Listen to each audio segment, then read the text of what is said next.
This is the weekly Board of Selectmen's regular meeting. It's Wednesday, May 9th. This meeting is being recorded. It will be broadcast on Channel 9 live. It will also be replayed on Channel 9 as well as put on YouTube. And at this time, I ask that we all stand for the Pledge of Allegiance.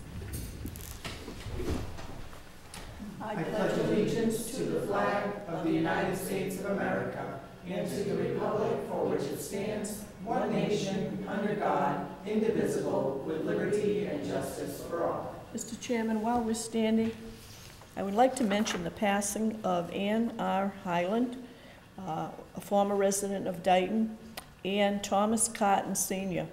I think most of us who spent any time at Old Dayton High School in the 4 years before it closed remember Tom and Margie. They were high school sweethearts, and his obituary said that they were married for 59 years. So I guess that was a pair that really were meant to be. In memory of Mrs. Highland and Mr. Cotton, I ask for a moment of silence, please.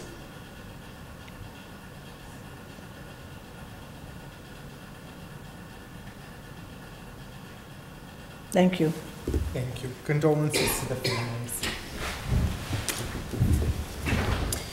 Okay, as is customary, first up on the agenda is public input. We do have some public here. Yeah, Mr. Pacheco. I've been pretty busy this week and I haven't had a chance to get here, but in your discussion last week, you're talking about the use of the old police station. And I don't think anybody in this room has been here in 1954. But the water came up that was probably 2 or 3 foot high. And if you put an animal rescue thing there, where are you going to put the animals? And we're bound to have another hurricane like we did in 1954. I'm sure we are well aware that that building is in a flood zone, and I would think that as we proceed with ideas and thoughts about, if anything, what we're going to do with that building, I would assume that's going to be up that hill.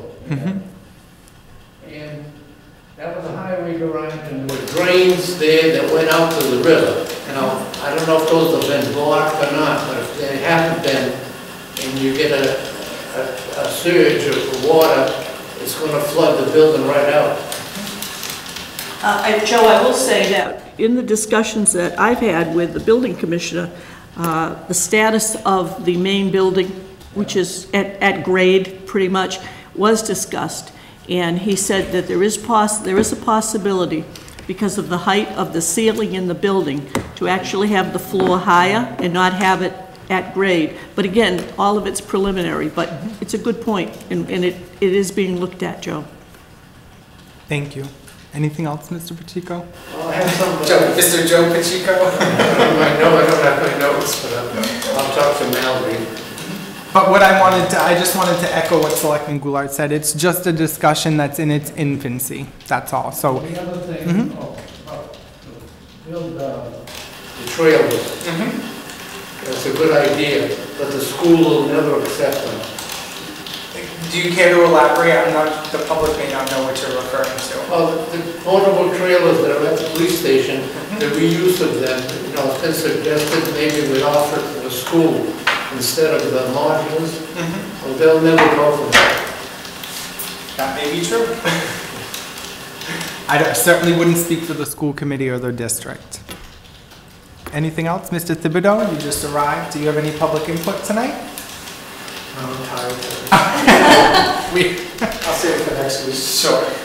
Mr. Ken Pacheco, do you have anything? I'm all set. All right. That being said, we'll move on to Town Administrator's report. Madam Administrator, you have the floor. Thank you. Good evening. The Emergency Preparedness Committee, which is the new name for the Disaster Committee, met this past week. So I'm just here to give you a quick update. It was actually a pretty extensive agenda for our first meeting, so kudos to the Board of Health and them that are just hitting the ground running. I really like that. That's my zone too, so very good. The committee organized, the chairman, you probably could have guessed, is Chief McGee. He's our emergency coordinator anyway, so it was a good role for him. So he is stepping up to be chairman. The clerk is Todd Pilling, who's the health agent, and Rosalind Grassi is the recording secretary.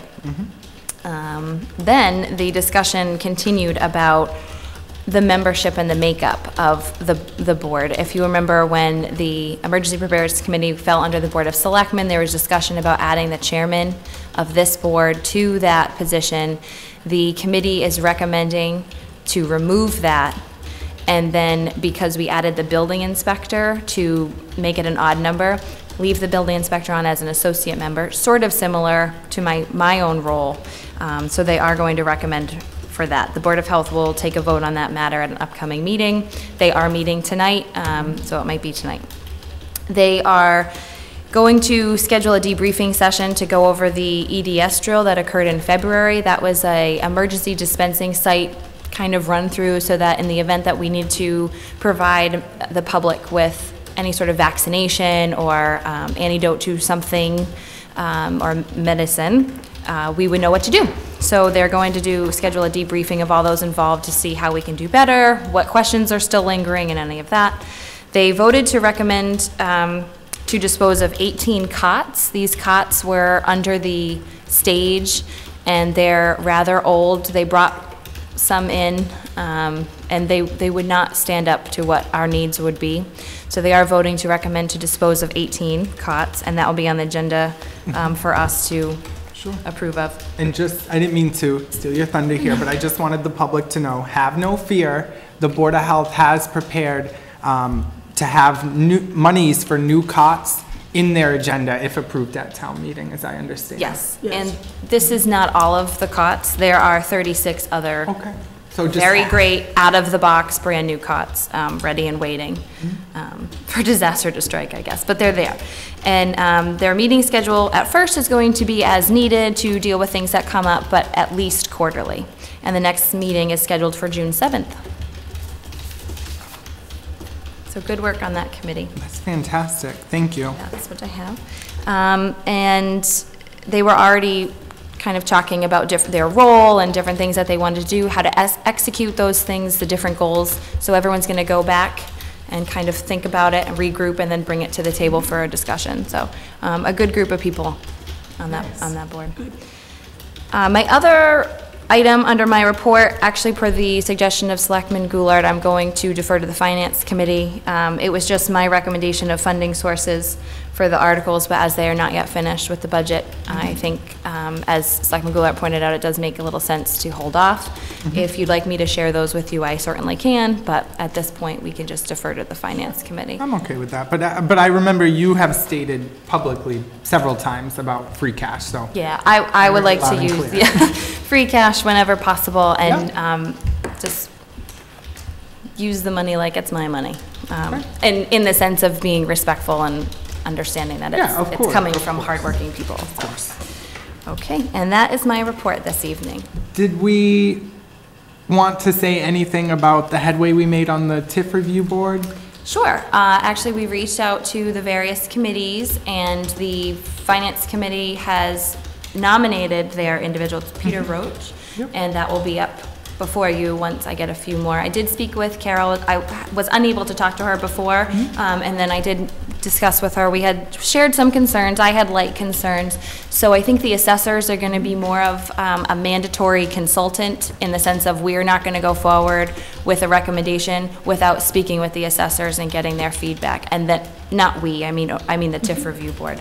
So that I can consult with them. And that's necessary anyway, because you do have to get the valuation of what the new building would be. So the Economic Development Commission is meeting on Monday, the 21st, and they're going to put it out there for their membership too. So we're just amassing our people. And while we're talking about updates on boards, the Policy Review Board, we've reached out to our non-union personnel. Our library director, Jocelyn Tavares, has stepped up to the plate. Thank you, Jocelyn. So she'll be representing non-union personnel. And then I did reach out to all of the unions and heard back from fire and police. So we have our 2 representatives from those unions, and then we'll just wait for the others. And that will be before before you for final appointment too. So we're off and running. Assume that since they're interested, they think it's a good idea. I think so, yes. And it allows them to have a voice. and a built-in kind of review period that they get included, and I think it's a good idea. Absolutely. Absolutely. Thank you. Thank you, Madam Administrator. Absolutely. Anything else? No, that's it for me. All right. Well, I'm happy to report that we don't have any old business this evening because we have been rocking and rolling. So we're going to move right on to new business. And per the suggestion of my colleague, which I wholeheartedly agree with, it's going to be a little boring, public, but we are going to read the proposed bylaws and/or bylaw changes that will be on the article, that will be on the warrant, excuse me, for the annual town meeting on June 4th, 2018. And since it's short, I'm going to start with the leash law. Amendment to existing Article 29, leash law. Article 00, to see if the town will vote to amend the Town of Dayton general bylaws by amending Article 29, Section 2, by deleting it in its entirety and replacing it with the following Section 2, or take any other action relative thereto as follows. Section 2. No person owning or harboring a dog shall suffer or allow it to run at large in any of the streets or public places in the town, or allow it upon the premises of anyone other than the owner or keeper of such dog without the permission of the owner or occupant of such premises. No dog shall be permitted in any street or public place within the town unless it is effectively restrained as above defined by a chain or leash not exceeding 6 feet. With the exception of service dogs as defined by Title II and III of the ADA, Americans with Disabilities Act, all dogs are prohibited in/on any public park, playground, or school. If an animal is found running at large in violation of this bylaw, the owner or keeper of such animal, as appropriate, will be cited and fined in accordance with Section 173A of Chapter 140 of the general bylaws. Signed, Board of Health Chairman Thomas Pyers, April 18th, 2018. The next one is the Town Administrator bylaw, and it reads as follows. Amend local bylaws, Article 4, Section 3, by adding the following language. The Town Administrator shall serve for a term of up to 3 years.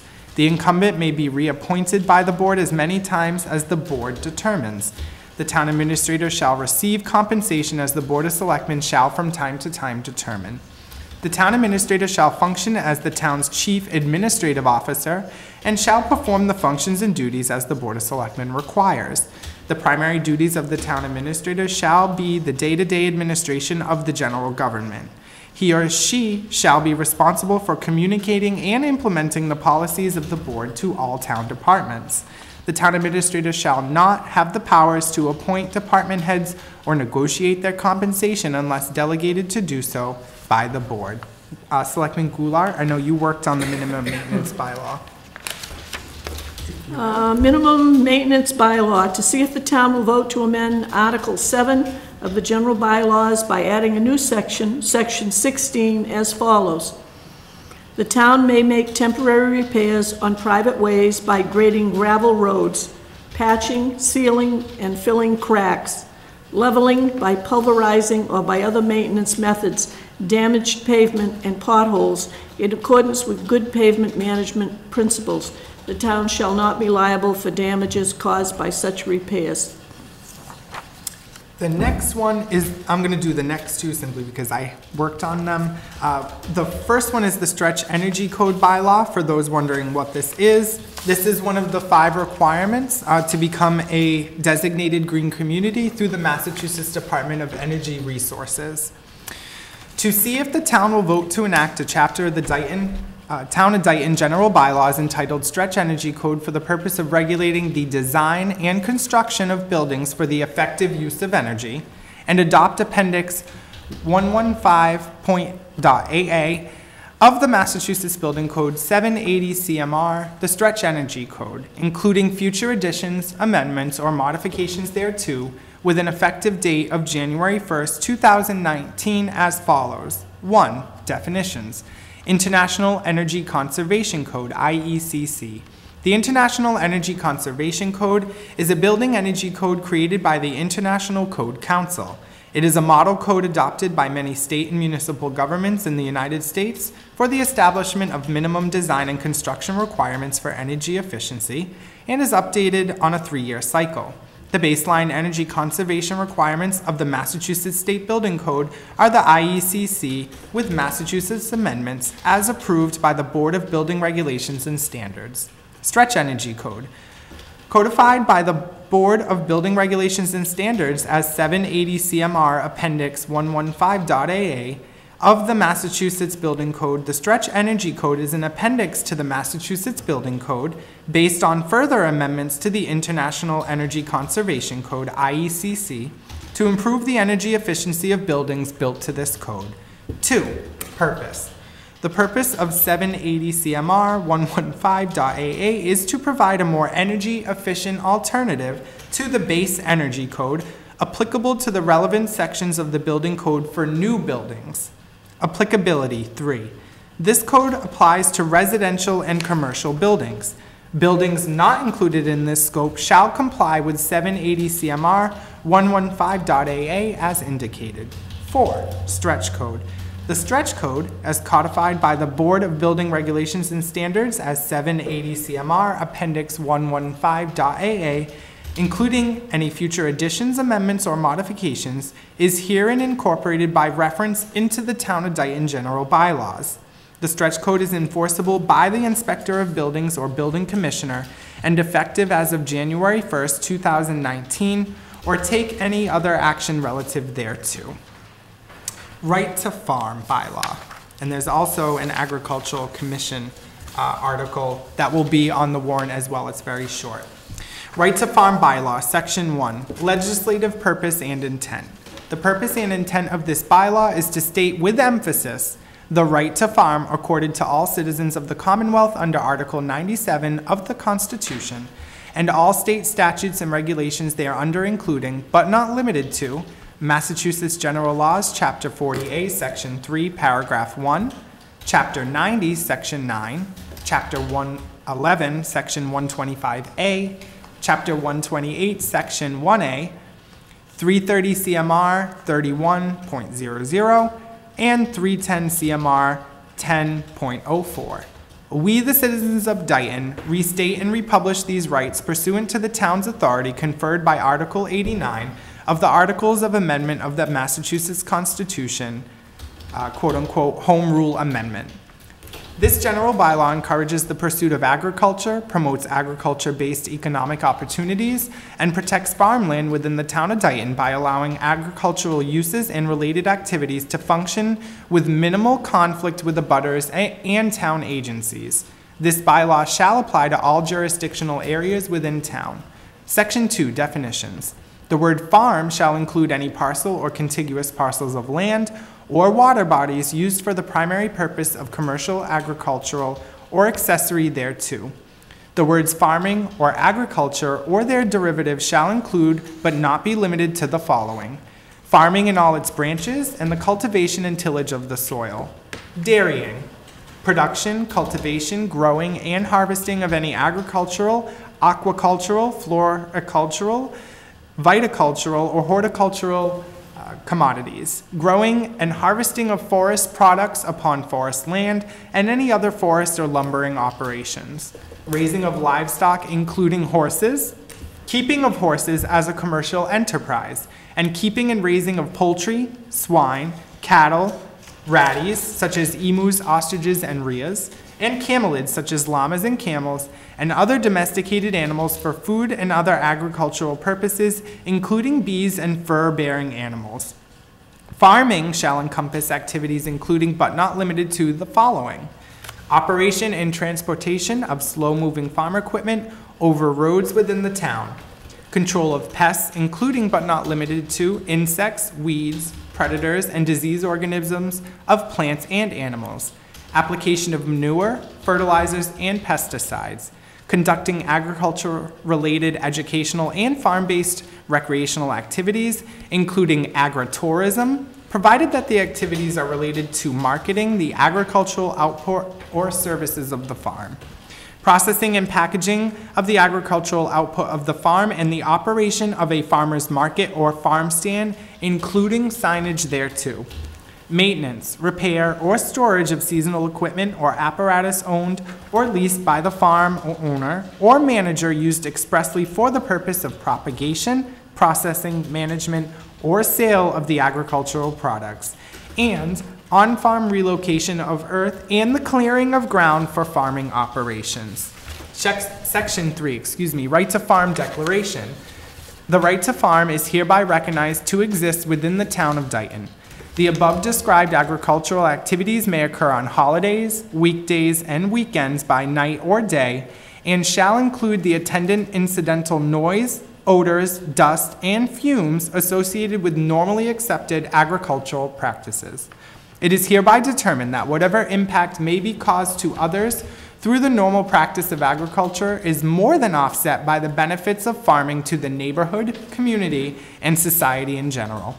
The benefits and protections of this bylaw are intended to apply exclusively to those commercial, agricultural, and farming operations and activities conducted in accordance with generally accepted agricultural practices. Moreover, nothing in this right to farm bylaw shall be deemed as acquiring any interest in land or as imposing any land use regulation which is properly the subject of state statute, regulation, or local zoning bylaw. Section 4, disclosure notification.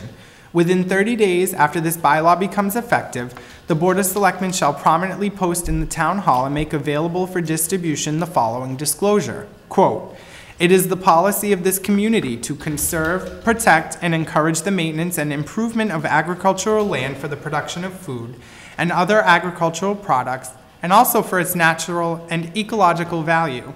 This disclosure notification is to inform buyers and occupants that the property they are about to acquire or occupy lies within a town where farming activities occur. Such farming activities may include, but are not limited to, activities that cause noise, dust, and odors. Buyers and occupants are also informed that the location of property within the town may be impacted by commercial agricultural operations, including the ability to access water services for such property under certain circumstances." End quote.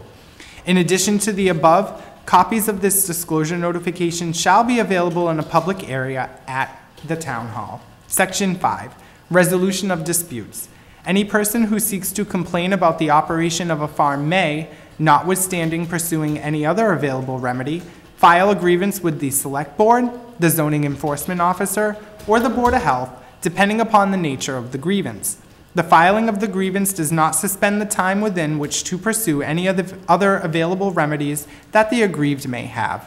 The Zoning Enforcement Officer or Select Board shall forward a copy of the grievance to the Agricultural Commission or its agent, which shall review and facilitate the resolution of the grievance and report its recommendations to the referring town authority within an agreed-upon time frame. The Board of Health, except in cases of imminent danger or public health risk, shall forward a copy of the grievance to the Agricultural Commission or its agent, which shall review and facilitate the resolution of the grievance and report its recommendations to the Board of Health within an agreed-upon time frame. Section 6, Severability Clause. If any part of this bylaw is for any reason held to be unconstitutional or invalid, such decision shall not affect the remainder of this bylaw. The Town of Dayton hereby declares the provisions of this bylaw to be severable. Excuse me, Mr. Chairman, if I may, work to pick your memories. Yep. I thought that we removed from section 2 swine. I thought. It wasn't that we removed it. My recollection from that meeting is it should have indicated no more than 3, correct? To comply with a bylaw that's currently on the books. So maybe this is not the most current version, but it should definitely say no more than 3 No more swine. than, that was it, okay, so That's correct from what you recall. This was submitted by the Board of Selectmen, so I don't know if we even need a motion, but to amend it. We so that it already, goes- so it's well, all that set, was the okay. one we You voted on, voted on, the one okay. that should have said that. Yeah, right. Right, so And no more Selectman than, Goulart had a bunch of, like Wetlands Right. Protection Act that are cited in the first paragraph now. Yes, So okay. maybe that Yeah. change just didn't make it. So And I think select board should be Board of Selectmen. Yeah. That's not our language, but, so I think there's, Right. those are minor things that can be fixed before we put them on the warrant. But I'll check Mr. Napolitano's most recent version, and if I it's, certainly have it saved, because it had the Clean Water Act and That's what I a thought, handful yeah. of other laws. there were a couple versions. yeah, we need to take the hyphen out of bylaw, because it's one word, and it's in several places in different formats, so. I can clean that But up. I remember the discussion on swine, because somebody said, isn't it pigs? And then they said, well, swine includes pigs and hogs, and it's a whole bunch of critters, so. Okay, we'll make sure that the most The recent one. finalized version is on the warrant, absolutely. And thank you for pointing that out, Madam Administrator. The other thing we need to do is make sure that the Agricultural Commission bylaw is on the warrant before the right to farm, because the, They're citing it in the right to farm, right, you've exactly. gotta have one, or you can't And have as the the other. other. We'll make sure that Yeah. they're placed on there strategically so that one precedes the other, horse before the cart. Selectman Goulart, do you want to read the Okay, next couple? sure. Oh, this one's really long, so if you want me to take over halfway through, I'm happy to do so. Okay. This is the marijuana establishment zoning bylaw. And this is to see if the town will vote to amend the Town of Dayton zoning bylaws by amending section 2900 by deleting it in its entirety and replacing it with the following, and to amend Appendix A, in parentheses, Table of Use, to conform to said changes or to take any other action relative thereto as follows. Section 2900, Marijuana Overlay District. Section 2910, Purposes. Section 2911, to provide for the limited establishment of registered marijuana dispensaries, RMDs, and marijuana establishments as defined pursuant to General Laws, Chapter 94G, in appropriate places and under strict conditions in accordance with applicable laws. 2912, to minimize the adverse impacts of RMDs and marijuana establishments on adjacent properties, residential neighborhoods, schools, and other places where children congregate, local historic districts, and other land uses potentially incompatible with RMDs and marijuana establishments. 2913, to regulate the siting, design, placement, safety, monitoring, modification, and removal of RMDs and marijuana establishments. 2914, applicability. 2915, the cultivation, production, processing, assembly, packaging, retail, or wholesale sale, trade distribution, or dispensing of marijuana for medical or adult use is prohibited unless permitted as an RMD or marijuana establishment under this section 2900. No RMD or marijuana establishment shall be established except in compliance with the provisions of section 2900. Nothing in this bylaw shall be construed to supersede federal and state laws governing the sale and distribution of narcotic drugs. If any provision of this section or the application of any such provision to any person or circumstance shall be held invalid, the remainder of this section, to the extent it can be given effect, or the application of those provisions to persons or circumstances other than those to which it is held invalid, shall not be affected thereby, and to this end the provisions of this section. Section 2915, definitions. Marijuana shall be defined as marijuana under Chapter 94C of the Massachusetts General Laws. Marijuana establishment shall mean considered a cultivator, marijuana testing facility, marijuana product manufacturer, marijuana retailer, or any other type of licensed marijuana-related business, all as defined, I think that's supposed to be in, the Massachusetts General Laws, Chapter 94G.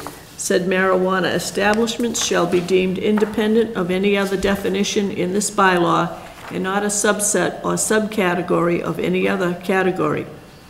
Marijuana for adult use. Marijuana that is designated for use by adults 21 years of age or older. Marijuana for medical use. Marijuana that is designated and restricted for use by and for the benefit of qualifying patients in the treatment of debilitating medical conditions.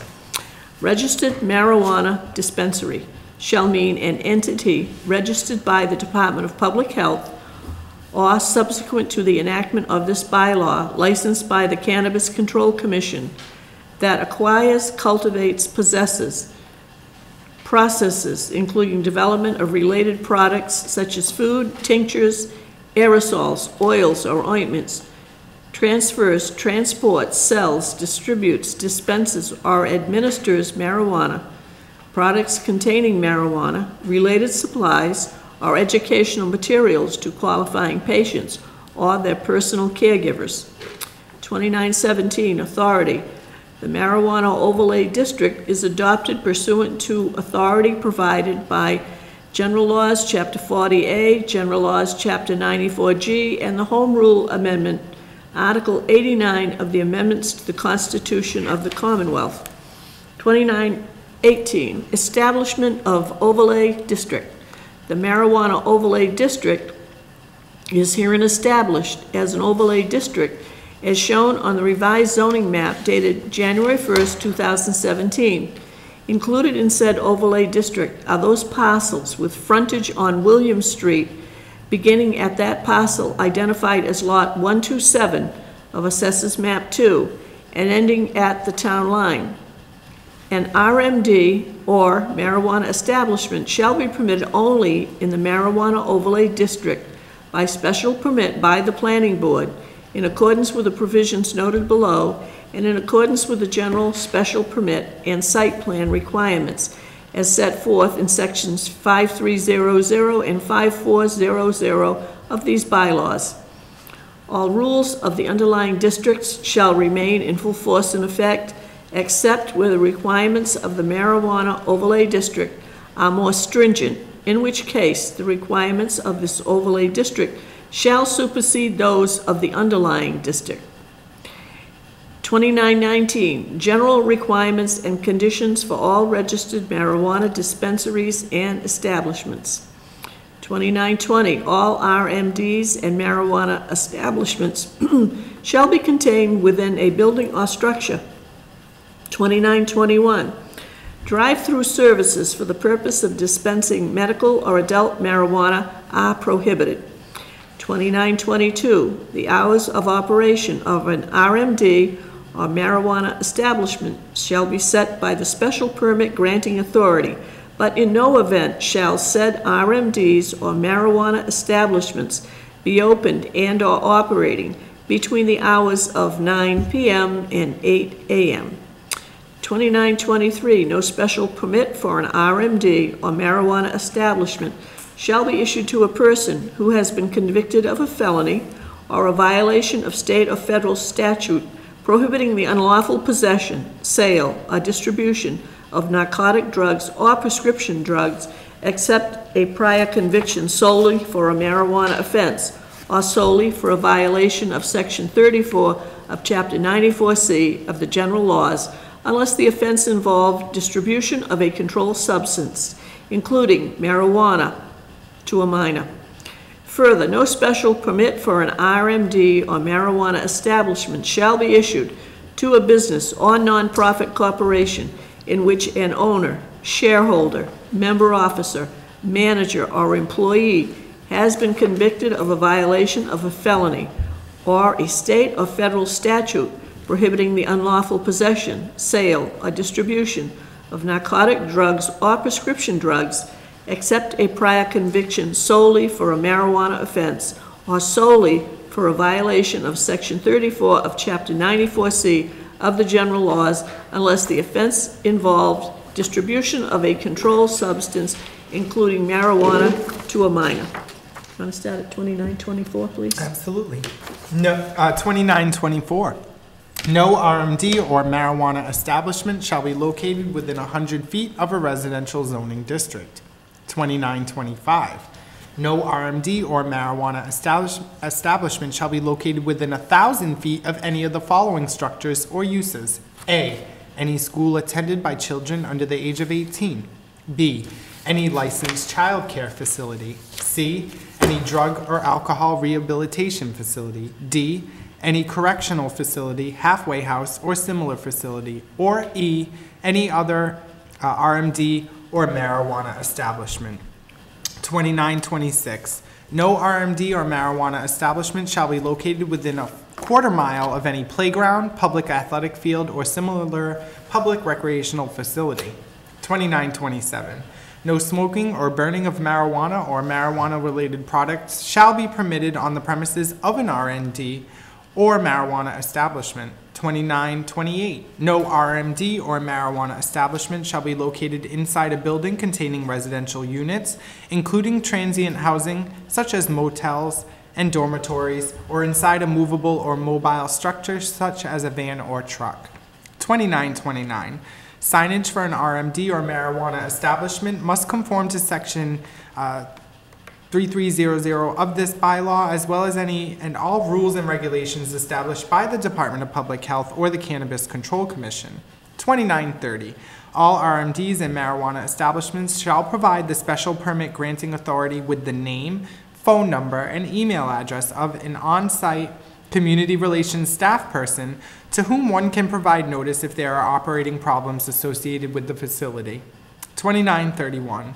An RMD or marijuana establishment may sell or distribute cannabis only to registered qualifying patients in possession of a current valid medical cannabis registration card issued by the Department of Public Health, or to the duly registered personal caregiver of a qualified registered patient, or an adult 21 years of age or older having a valid government-issued photographic identification containing the bearer's date of birth, that the purchaser is 21 years of age or older, respectively.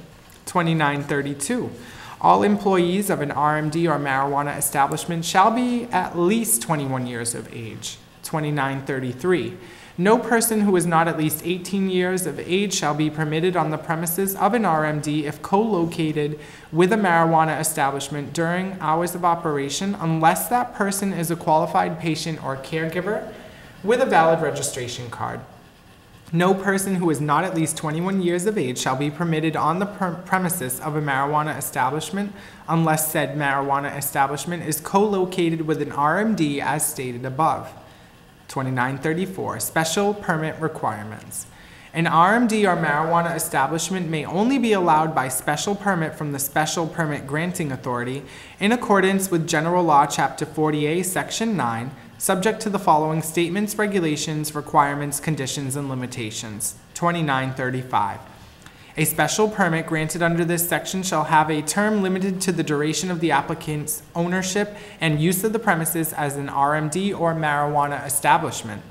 A special permit may be transferred only with the approval of the Special Permit Granting Authority in the form of an amendment to the special permit. 2936. A special permit for an RMD or marijuana establishment shall be limited to one or more of the following uses that shall be prescribed by the Special Permit Granting Authority. A, cultivation of marijuana for medical or adult use. Horticulture. B, processing and packaging of marijuana for medical or adult use, including marijuana that is in the form of smoking materials, food products, oils, aerosols, ointments, and other products. C, retail sale or distribution of marijuana for medical or adult use to qualifying patients or persons over the age of 21.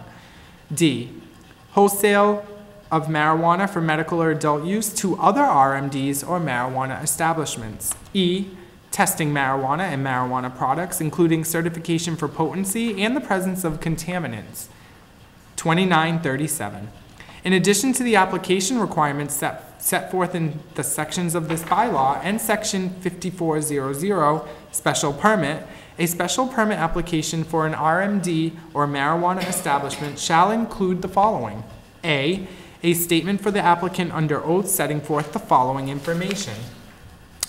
I, the name and address of each owner, manager, member, partner, and employee of the facility, and a statement indicating whether the application conforms to the sections above.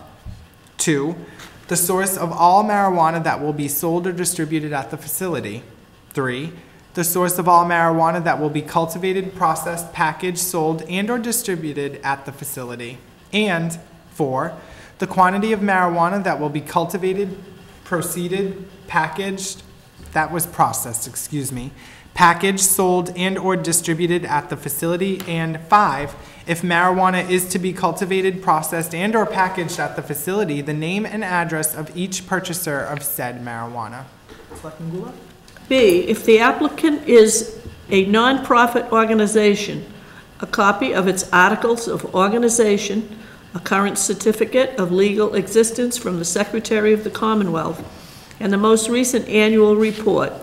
If the applicant is for profit, corporate entity, a copy of its articles of incorporation or equivalent documents, a current certificate of legal existence from the Secretary of the Commonwealth, and the most recent annual report. If the applicant is a public agency, evidence of the agency's authority to engage in the development of the facility as proposed by the application. Copies of all licenses and permits issued by the Commonwealth of Massachusetts and any of its agencies for the facility.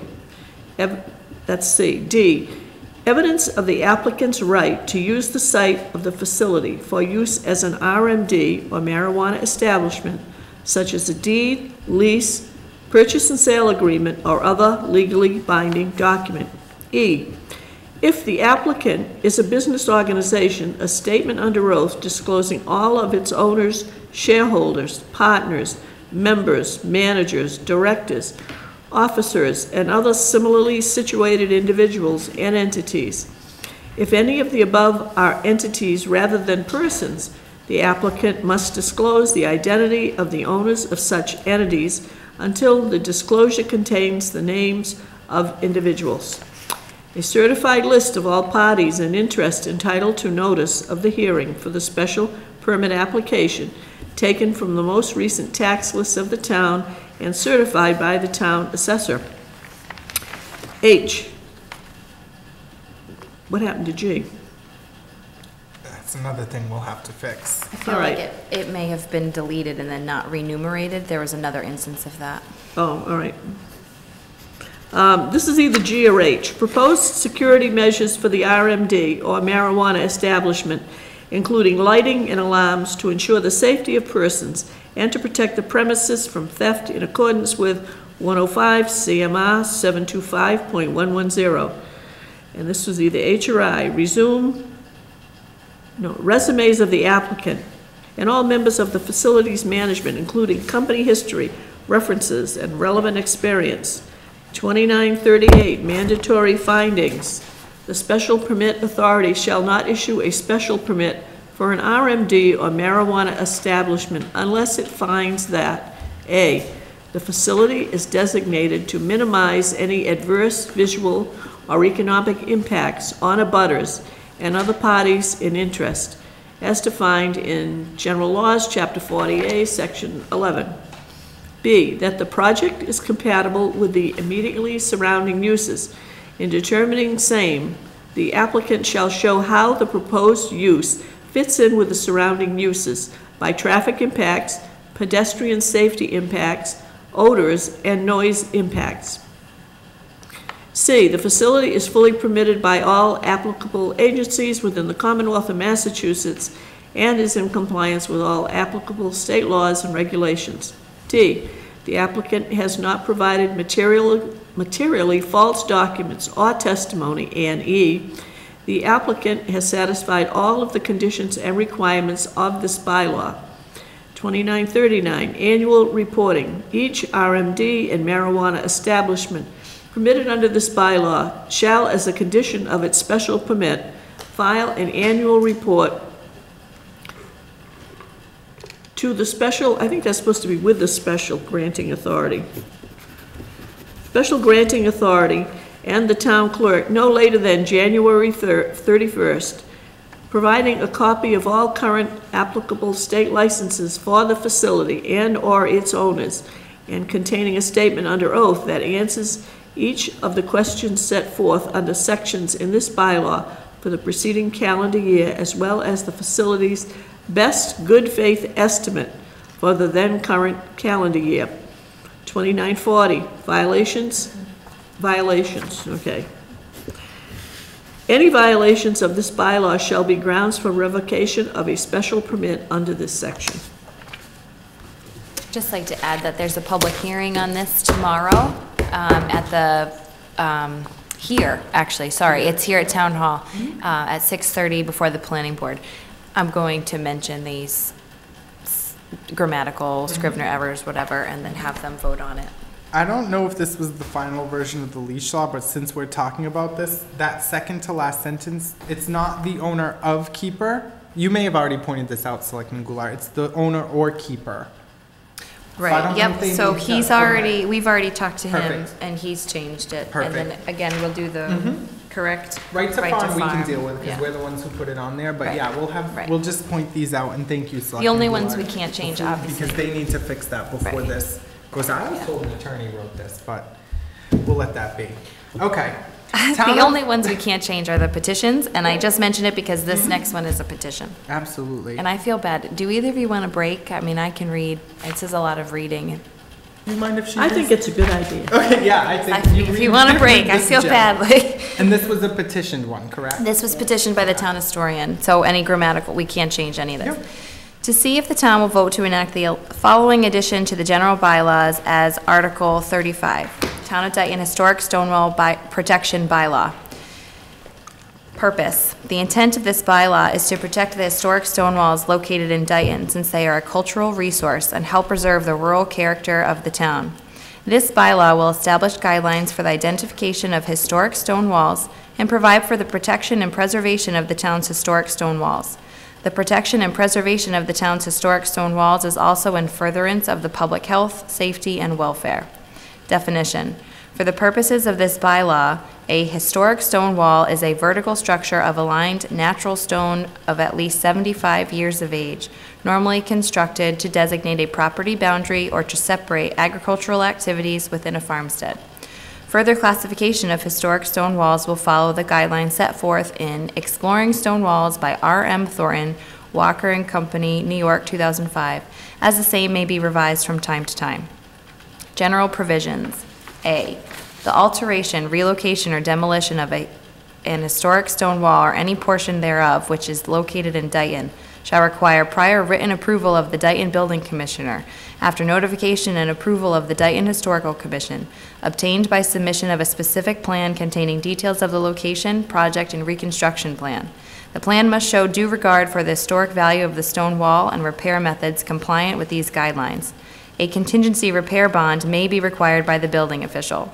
B. The alteration, relocation, or demolition of an historic stone wall as part of any subdivision project must also be approved by the planning board. C. The replacement of an historic stone wall at its original location shall be with the same materials and the same construction method as the original wall, using as many original stones as possible. D. Cuts for driveways, roads, utility easements, or fire lanes shall be of the minimum necessary length, and ends of the walls must be restored. E. Historic stone walls in disrepair or neglected condition shall not be removed from their present location, but must be repaired or left as is. Oh, I can't read this. Any in situ reconstruction shall match that of the original wall, i.e. drywall or hidden cement. F. New stone walls must closely approximate the appearance of the adjoining historic stone wall with respect to coursing, native field stone, joint width, and distribution of stones by size. Penalties. Any person violating any provision of this bylaw shall be subject to a fine of $200. Each day, any violation of this bylaw shall constitute a separate offense. Severability. If any one or more sections of this bylaw shall for any reason be adjudged unconstitutional or otherwise invalid, the judgment shall not affect, impair, or invalidate the remaining provisions. Relationship to other bylaws. Nothing in this bylaw shall be construed to restrict, amend, repeal, or otherwise limit the application or enforcement of the Dayton zoning bylaw. This bylaw shall become effective immediately after all necessary approvals have been obtained. Sorry about that, my copy's a little fuzzy. Good. Okay, amendment to existing Article 27. Article 00, to see if the town will vote to amend the Town of Dayton general bylaws by amending Article 27, Section 2 by deleting it in its entirety and replacing it with the following Section 2, or take any other action relative thereto as follows. Section 2. Without intending to limit the generality of the foregoing, it is the intention of this article that town bylaws, rules, and regulations are not to be included within the scope of this article. In addition to police officers, who shall in all cases be considered enforcing persons for the purpose of this article, the municipal personnel listed for each respective town bylaw, rule, or regulation, if any, shall also be enforcing persons for such section or sections. Each day on which any violation exists shall be deemed to be a separate offense. And this was, again, Board of Health Chairman Thomas Pyers, April 18th. I believe this is related to non-criminal disposition, as I understand. I think that's what that is. Yes. Okay. I can, if you want to know what this does, it takes out all of the fines that are listed. Yeah. And just so the public knows, part of the reason why they're doing this, A, is because this is what they were told from the state. They work with state representatives. But also, I believe they're trying to finish a Board of Health Policies and Procedures manual, and this is kind of the last thing they needed to do to get everything official so that they could bring that to fruition. Which is great, by the way. Thank you, Board of Health. But it doesn't eliminate the fines. The fines will be imposed according to the state fines already in existence. Exactly. This was to bring those two things into congruency so that they gel with each other, as I understand. Okay. This is a petition. It's for a medical overlay district. And I'll just read it. To see if the town will vote to amend Section 2, subsection 2100 districts of the Town of Dayton zoning bylaw by amending the Town of Dayton zoning map dated June 1st, 2015, in which changes thereon the following. Medical overlay district to include the area at 1901 County Street as shown on the amended plan above, and all as reflected in said plan amendment on file with the Town of Dayton Town Clerk's office. And just a brief note, please correct me if I'm wrong, I don't believe the folks who petition this are even, nobody's going to support this, as I understand. What happened was, when it was defeated twice, then they were going to bring it back by petition, but they didn't get the required number of signatures, but they got more than 10. So they had to put it on. It's on the annual town meeting. So for those residents that contacted me about concerns, I did speak to Mr. Pius. They have no intention of bringing this forward for a vote. It's a technicality that we had to address, so it will appear on the warrant. But there is no plan behind it. And can I just add, there's no zoning map included in this petition article. But it references one, so we're not missing anything, right? Okay. Selectman Goulart? Do you have the one for the Ag Commission? The Agricultural Establishment Commission? of an Ag Commission? I'll read this one while you're looking for that. Okay. This is a provision for a bylaw establishing a curfew and rules regarding the posting of restrictions in parks, playgrounds, and conservation areas in the town of Dayton. Section 1, to see if the town will establish a bylaw establishing a curfew and rules regarding the posting of restrictions in parks and playgrounds and conservation areas in the town of Dayton. No person shall be allowed to loiter or remain in any park or playground or conservation areas from the hour of 10 p.m. to 6 a.m. unless in the performance or attendance of a sport, educational, governmental, or other recreational activity as authorized by the board or commission having control of said property. Any person who violates any provisions of this bylaw shall be subject to a fine not exceeding $100. Whoever violates the provisions of this bylaw may be arrested without a warrant by any officer authorized to serve criminal process and kept in custody until he or she can be taken before a court having jurisdiction over the offense. Section 2. From time to time, the Parks and Recreation Commission, Board of Selectmen, or Conservation Commission, with control over town properties, may adopt other reasonable restrictions on the use of parks or playgrounds or conservation areas, and to post such restrictions in said areas. Any person violating said posted restrictions shall be deemed guilty of a misdemeanor, and upon conviction thereof shall be fined in an amount not to exceed $100. As an alternative to initiating criminal proceedings under this section, any police officer taking cognizance of a violation of said posted restrictions may employ the provisions and procedures for non-criminal disposition of violations contained in the Massachusetts General Laws, Chapter 40, Section 21D, in the Non-Criminal Disposition Bylaw. If such non-criminal disposition is employed, the penalty of such violation shall be $25 for the first violation, $50 for a second or subsequent violation. I just wanted to make a comment on this. I have no issue with it, whether it goes on or not. But my concern is that this last sentence doesn't gel with what the actual, like, can they just name their own fees? I mean, it's a bylaw, so it would default to whatever the bylaw says, not what arbitrary numbers are written here. So I guess that's just my comment on that. Yeah, the thing that I would also mention, because we did discuss this before, basically what this says is people are not going to be allowed to hang around, to loiter, to whatever, at these public places between the hours of 10 p.m. and 6 a.m. However, if you're engaged in a recreational activity, if you're at the tennis courts playing, and I know that the lights are on late at night, that's not a problem. You won't be allowed to hang around there, but if you're enjoying the sport of tennis or playing basketball or whatever, you're not going to be asked to leave at 10 o'clock. Mm-hmm. And the same thing goes with for example, the track behind Town Hall. People walk that track all hours of the day and night. It is lit, and no one is going to prevent you from doing that activity, but you will not be allowed to hang around on the track behind Town Hall if in fact you aren't there for the purpose that it was intended. And again, that's 10 p.m. to 6 a.m. Thank you, Selectman Goulart. And last but not least is the warrant article to establish an agricultural commission. To see if the town will vote to direct the Board of Selectmen to establish and charge an agricultural commission to represent the town of Dayton's agricultural community and interests, and to act fully thereon by request of the Board of Selectmen. The Selectmen and said commission, once appointed, shall develop a work plan to guide its activities.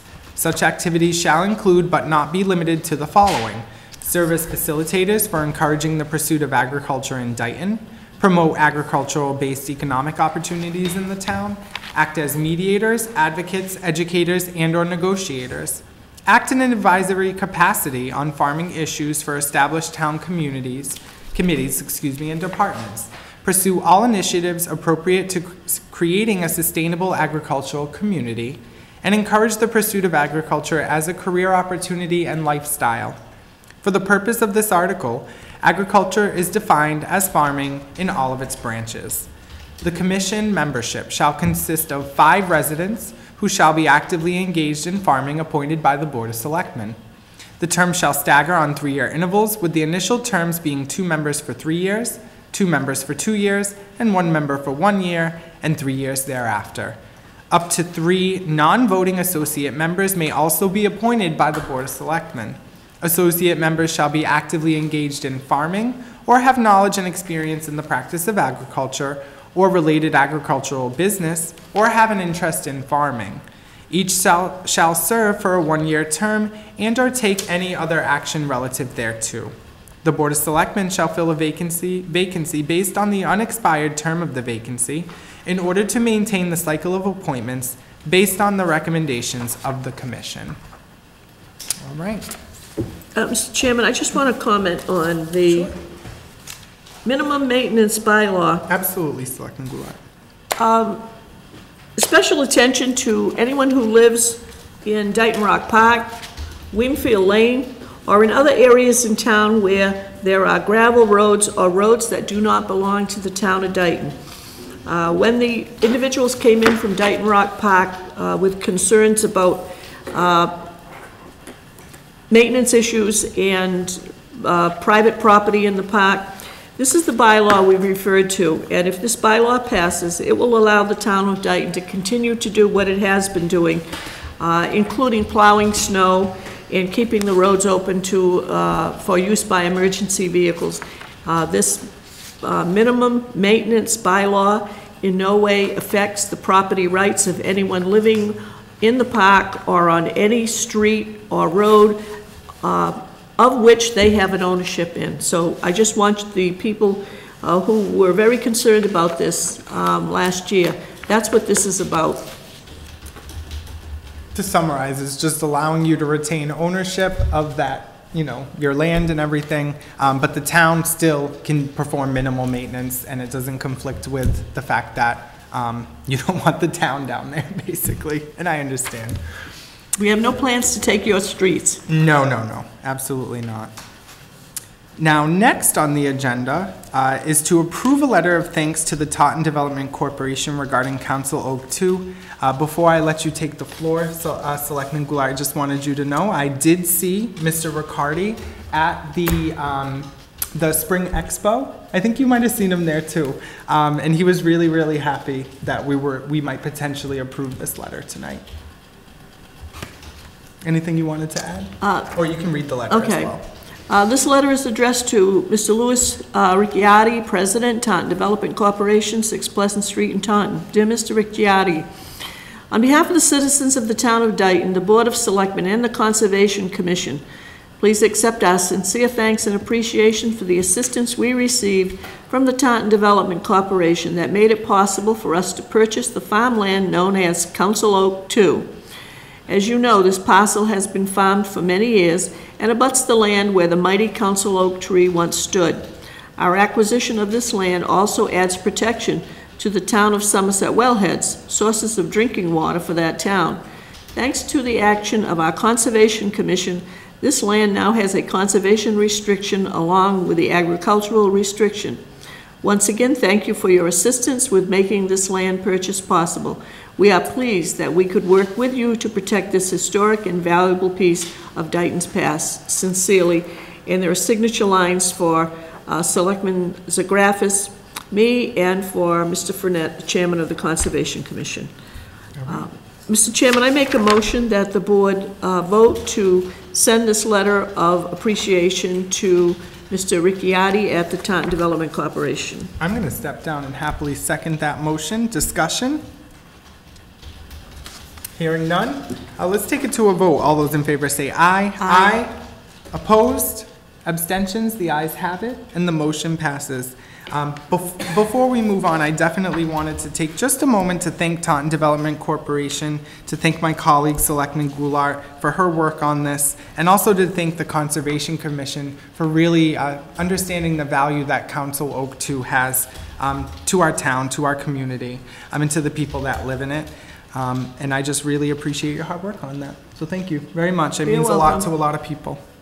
And I'll just add, yes, thank you, Conservation Commission, because without the funding you had available, this could not have been possible. Absolutely. So thank you. The other thing that's good is that now we have a rapport with Taunton Development Corporation, so if we need their monies again in the future for anything vital, we may be able to take another bite at the apple. So thank you all involved. Do you want to sign? Do you have a? I have a pen.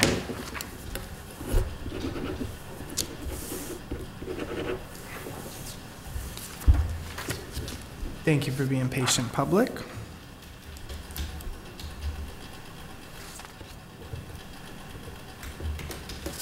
Thank you. You're welcome. And then we'll have Mr. Fournette sign it, and we're going to send it to the Taunton Development Corporation. Thank you, Ms. Brady. You're welcome. Okay, next on the agenda, Open Space Committee email regarding member absences. I'll just read the correspondence we received on May 4th from the Open Space Committee. The subject is Bylaw Article 26, Appointed Board Members' Attendance Requirements. The Open Space Committee would like to notify the Board of Selectmen that David Rosa has attended 1 Open Space Committee meeting since his appointment. Based on the town bylaws, we consider David Rosa to have vacated his position on the Open Space Committee.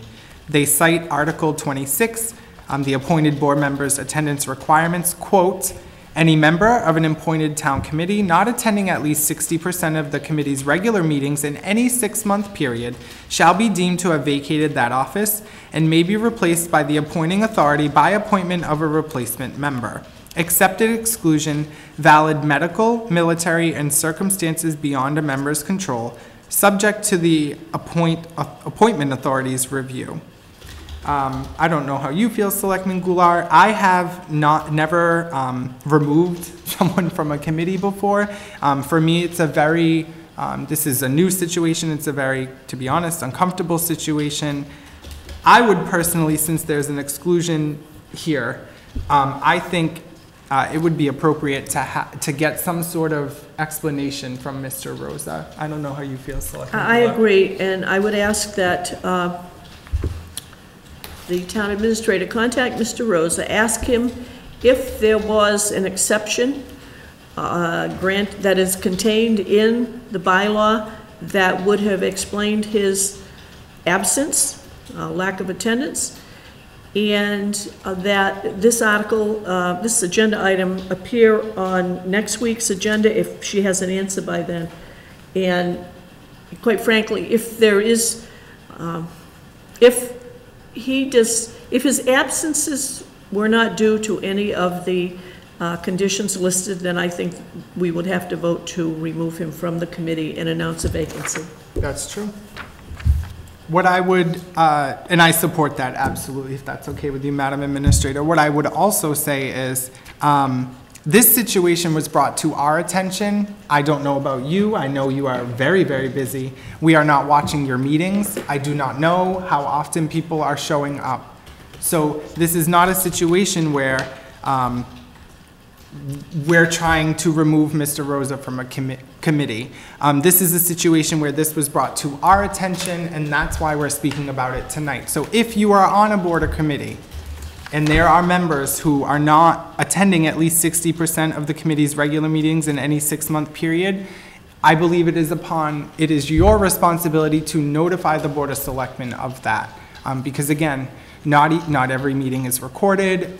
We all lead busy lives, and so that needs to be brought to our attention so we can discuss it. So I just wanted to make that known.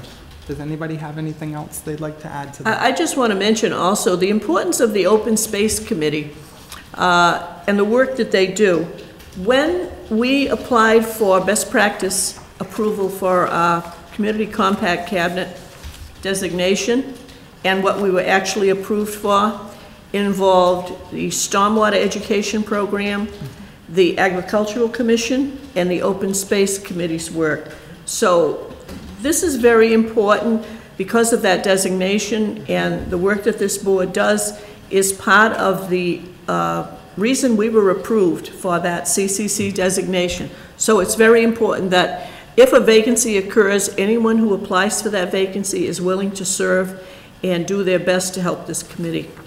Absolutely, and this particular committee is attempting to, and I'm sure that they will, they're hard at work, create an open space and recreation plan. So they are doing noble, good work right now. They are very busy, I'm sure, so thank you. That's a good point. Part of the initial $10,000 grant that Serpent got was to help develop this, so it has to be, the work has to be done. There's a lot of money at stake. There's a lot at stake in terms of our open space in town. So I appreciate that. Thank you, Selectman Goulart. Okay, and thank you, Madam Administrator.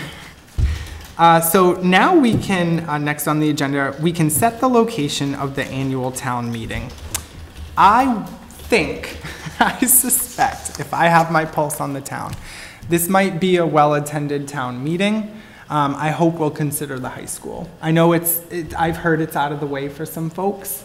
I understand that, but I think we might need the auditorium, and I want to know what everybody else thinks. Karen, do we know if it's available?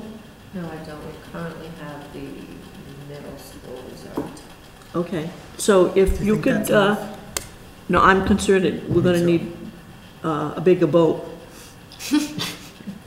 Karen, if you could check and let us know so that we can, right now the middle school is reserved, as Mrs. Brady said.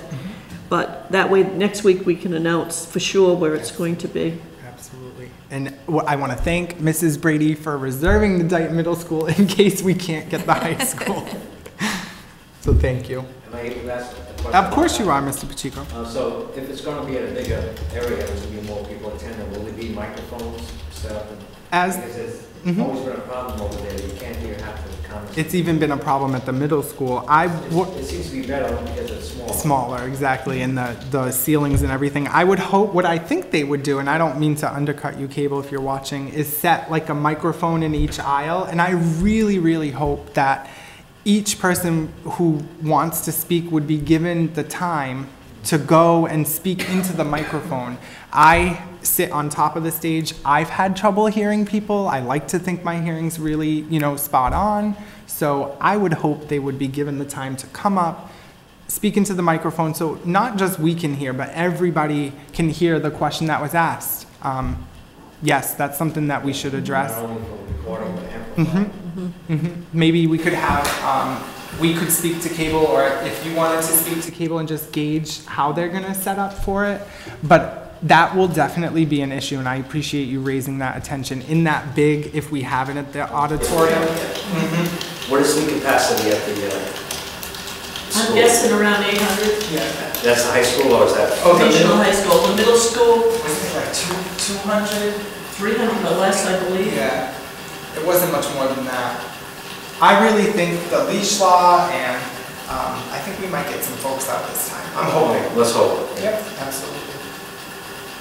All right, so we will vote on this after we hear next week on whether it's available for us to reserve it or not. But again, the middle school has been tentatively reserved as of now. And thank you again for that, Ms. Brady. Anything else, Selectman Goulart? Okay. Next on the agenda, Assistant Town Accountant, additional hours. It was recently brought to our attention that there needed to be more help in the town accountant's office, and we spoke to the town accountant. She was very candid that she was really going to advocate for 6 more hours, I believe, for the assistant town accountant. The assistant town accountant, as I understand, was happy to work those hours. I have no issue with this. I'm prepared to vote. Do you have anything you wanted to say? The dollar amount in the budget covers this position, doesn't it? Well, she will be Or going will back be. to the finance committee tomorrow night. Okay. And essentially, she's waiting on, or at least the finance committee would be waiting on your recommendation Okay. as to what it would be. Okay. Mr. Chairman, I will make a motion that we approve an additional 6 hours per week for the assistant town accountant. I'm going to step down and second that motion. Further discussion? Hearing none, let's take it to a vote. All those in favor say aye. Aye. Opposed? Abstentions? The ayes have it, and the motion passes. And just for clarity's sake, I believe it was, the salary will now, it was at 36 or 37, it's going to be something like 43,000 plus. So it's, in my opinion, somewhat modest increase. And now the town accountant will get the help that she's needed, apparently for a while. So, Jen, I hope you have the help that you need. You're doing a great job. Keep it up. Next on the agenda, create ambulance billing clerk position. I think this is, we would both agree, this has been a long time coming. So, Madam Administrator, yes? This has been alluded to a couple of times. I think back in January, the fire chief came in talking about his plans for this. It's included in his budget, split between both the fire and the ambulance budgets, which have been recommended by you. So here we are with a job description for this. We mirrored this on the police chief's secretary's classification in the union. I believe, and the fire chief believes, this would be a union position. So the board would have to vote to create this position, and then we would send this job description, should you approve it, over to the union for their ultimate approval. And then we could go forward and post for the job, and he can hire somebody ultimately. Upon, obviously this is going to town meeting for a budget vote, so, but this just gets it started. Just to clarify, the board did approve the budget the budget stuff related to the ambulance billing clerk. So, Selectman Goulart, did you have anything you wanted to say? Yes, and this job will be split 50-50, and in addition to being the ambulance billing clerk, the other half of the job will be to provide administrative support to the fire chief. My personal opinion is, based on what we've gone through with the money we've had to write off from ambulance collection, this is a job that's gonna pay for itself. Absolutely. And I'm willing to make a motion that we approve the position and authorize the town administrator to contact the appropriate union representative and ask that they support the creation of this position. And review the job description, as I understand? Okay. I'm going to step down and second that motion. Discussion? I just want to say I agree that it will likely pay for itself. Chief, I know you're waiting for an administrative assistant. I know you've been picking up a lot of that work. You're doing a great job. So do you have anything else you'd like to add?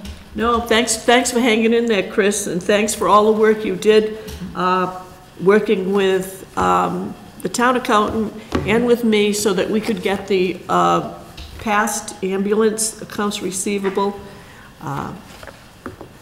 into a format that would be auditable and for clearing off all of those uncollectible expenses. Good job, Chris. Absolutely. Okay. Anything else anybody would like to add? All right, let's take it to a vote. All those in favor say aye. Aye. Opposed? Abstentions? And the ayes have it. The motion passes. Good work again, Chief. Thank you. Okay, next on the agenda, we have an award surcharge bid for paper, and I know our town administrator started all this surcharge work, and so I'm going to let you have the floor. Sure. So Surcharge is our public purchasing group with about 21 other communities, and we went out for paper for the spring bid, and what you see before you is the winning bidder, which is WB Mason.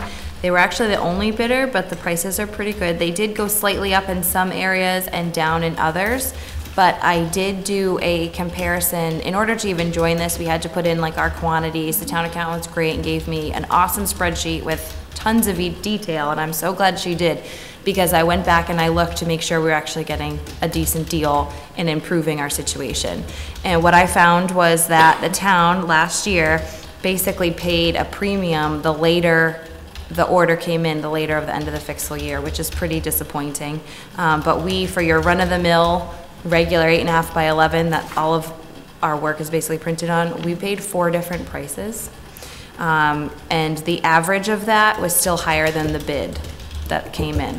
So we're saving there. Another huge one was 3-hole punch paper, which is often used by, I use 3-hole punch paper, but the treasurer collector.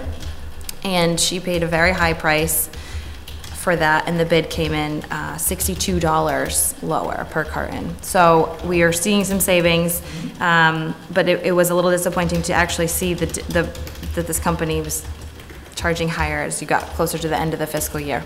But by being in this, we're saving money, and we've altered how we're purchasing paper already. We kind of stockpile it and bulk it, and it's working out pretty well, and Karen's being awesome and ordering that for everybody. So it's right over there. For those departments that don't know, it's in the Board of Selectmen's meeting room in this closet. So when you come by and grab your mail or whatever it is your business brings you to, grab some paper, and you can be well stocked at your office. So I'm just asking you to approve this bid so that we can go forward and do what we need to do paperwork-wise to get started.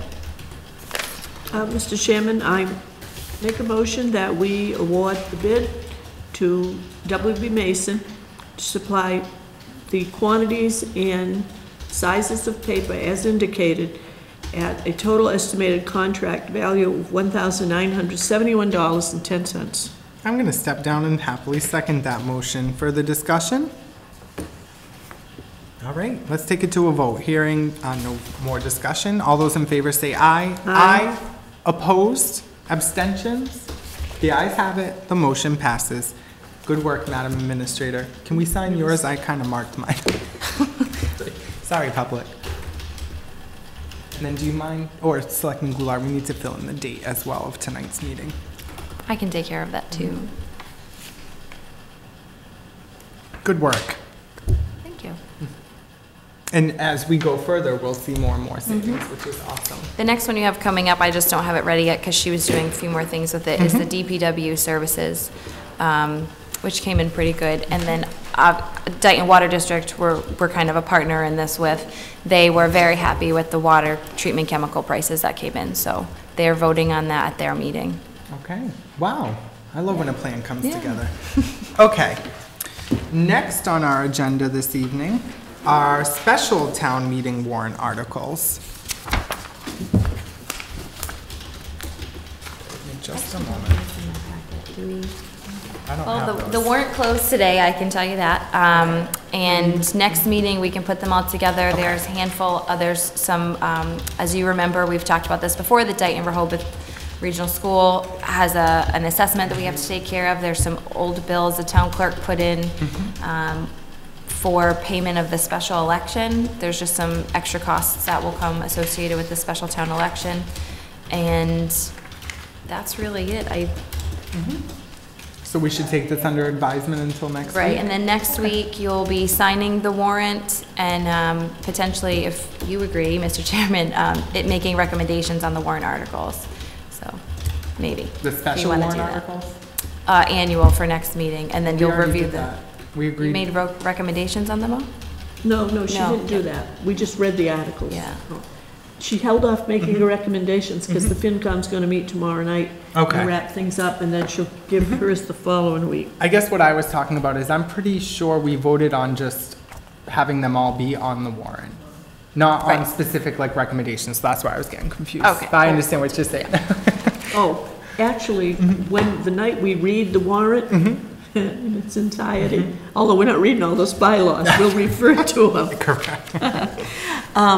That's when we actually approve what's on that warrant, okay? Yep, thank you.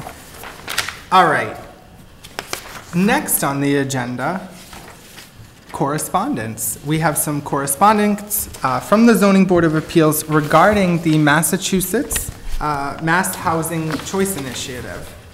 So I'm going to read that, and we do have Mr. Pacheco, who's the chairman of the Zoning Board, present. Do we need to read this whole thing? No. Yeah, do you want to speak to it? Basically, there are some concerns outlined from the zoning board's perspective. I actually have similar concerns. I know you've expressed them, as have you publicly, Selectman Goulart. So did you want to add anything? One of our major concerns was that the change in zoning, that will be majority vote versus the 2/3 that we have right now. And we just thought special interest would influence town people as to how they would vote, and zoning would be changed very easily. I do think we meet the requirements as far as housing units increasing in town. But there is, by supporting the housing initiative, choice initiative, I'm concerned that will give them an incentive to follow through and change the way we change zoning. So that was our major, I had the letter before me, but that was our major concern. Yep. I totally agree, Chairman Pacheco. My concern, so I like how they market this housing choice initiative as like, oh, you can have more open spaces, but what the public should be aware is the reason there would be more open spaces is because they clustered the development. And I think Dayton really prides itself on having, space in between houses, and everybody likes their privacy. So we like open space too, but I think people want to retain that small town. You kind of have your own plot of land and your own privacy. So personally, I wouldn't want to change that, but did you have anything you wanted to add? No, I agree with what you're saying. I think for tonight, though, you should read the letter from the zoning board, just so the public knows what the written message was from the zoning board. Sure. So this is to the office of the Selectmen Board from the Zoning Board of Appeals, dated April 4th, 2018. The Zoning Board has concerns about joining the Housing Choice Initiative. The grant opportunities would reward the town for its increased 40B developments over the last few years. However, we are concerned that the changes to the voting requirements will be a detriment to the town of Dayton.